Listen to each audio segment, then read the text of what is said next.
আসসালামু আলাইকুম রহমতুল্লাহ। সুপ্রিয় দিনী ভাই বোনেরা, আজ আমরা ঘরে প্রবেশের পূর্বে এবং খাবার গ্রহণের পূর্বে বিসমিল্লাহ বলার সুফল নিয়ে আলোচনা করব। সেজন্য আমরা একটা হাদিস নিয়ে আসছি, যা মুসলিম শরীফ, আবু দাউদ এবং আহমদ শরীফে বর্ণিত আছে। হযরত জাবির রাদিয়াল্লাহু তাআলা আনহু হতে বর্ণিত, তিনি বলেন, আমি রাসূলুল্লাহ সাল্লাল্লাহু আলাইহি ওয়াসাল্লামকে বলতে শুনেছি, কোনো ব্যক্তি যখন ঘরে প্রবেশকালে বিসমিল্লাহ বলে এবং খাবার গ্রহণের পূর্বে বিসমিল্লাহ বলে, তখন শয়তান তার অনুচরদেরকে বলে, তোমরা আজ না এই ঘরে থাকার জায়গা পেলে, না তোমরা খাবার গ্রহণের সুযোগ পেলে। এবং একই সাথে যখন কোনো ব্যক্তি ঘরে প্রবেশের সময় আল্লাহ তাআলাকে স্মরণ না করে, তখন শয়তান অর্থাৎ বিসমিল্লাহ না বলে, তখন শয়তান তার অনুচরদেরকে বলে, তোমরা আজ এই ঘরে রাতে যাপন করার জায়গা পেয়ে গেলে, সুযোগ পেয়ে গেলে।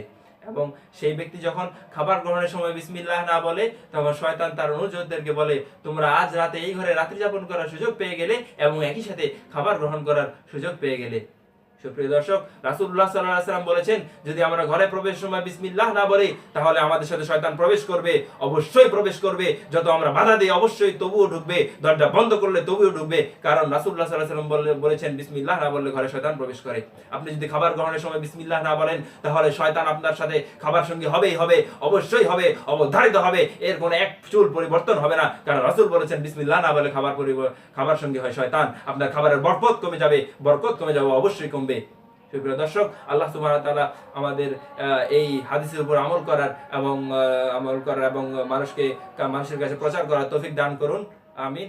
আসসালামু আলাইকুম ওয়া রাহমাতুল্লাহি ওয়া বারাকাতুহু।